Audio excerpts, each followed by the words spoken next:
আগুনের লেলিহান শিখায় খোয়ায় বিপিসি পাড়ায় একেবারে ধ্বংস হয়ে গেল সবকিছু। ঘটনার বিবরণে প্রকাশ, হঠাৎ বিপিসি পাড়ার রজত চৌধুরীর বাড়িতে শর্ট সার্কিট থেকে আগুন লেগে দুটি গ্যাস সিলিন্ডার বিস্ফোরণ হয়। মুহূর্তের মধ্যে আগুন ছড়িয়ে পড়ে গোটা বাড়িতে। দমকল কর্মীরা ছুটে এসে এলাকাবাসীদের সহযোগিতায় আগুন নেভানোর আপ্রাণ চেষ্টা করে। দমকল কর্মীরা আগুন নেভানোর সামগ্রিক প্রয়াস জারি রাখে। ঘটনার খবর পেয়ে ঘটনাস্থলে ছুটে যান বিধায়ক নির্মল বিশ্বাস, বিজেপি খোয়াই মণ্ডল সভাপতি সুব্রত মজুমদার সহ অন্যান্যরা। Bureau report, Tripura news.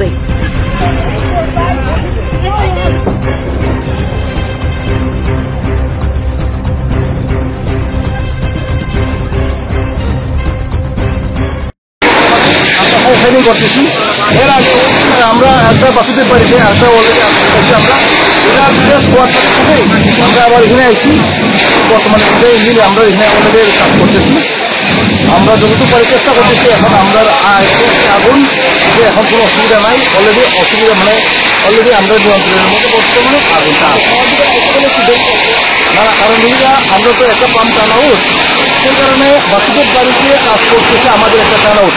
তার সাথে সাথে আমরা সেকেন্ড টান আউট আমাদের ছোটো গাড়ির মধ্যে আমরা তারপরেও আরেকটা পাম্প আনার লেগে আমাদের আরেকটা দুটো গাড়ি থাকতো, আমরা তার সাথে আরও একটা আরও দ্রুত গতিতে কাজ করতে পারলেই আমরা খুব ভালো একটা কাজ করতে আসছে।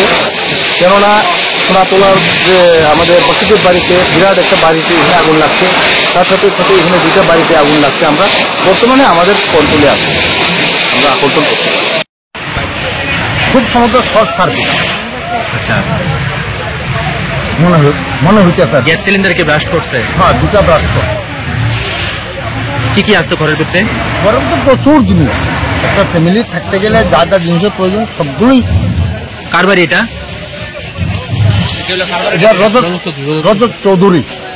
কোন জায়গা? বিপিসি পাড়া। দমকলের খবর দিচ্ছেন নেই? হ্যাঁ হ্যাঁ, এখন কি তারা চেষ্টা করতেছে আগুন নিভানোর? প্রচন্ড হারে তারা চেষ্টা করছে, যথাযথ সময় তারা বুঝছে। তার মধ্যে তবলাবাড়ির একটা ঘটনা হয়েছে, এই সেম সিলিন্ডার থেকে আগুন তারাও কিন্তু সেরা, তারপর এখানে আবার আইছে, তাদের কোনো ত্রুটি নাই।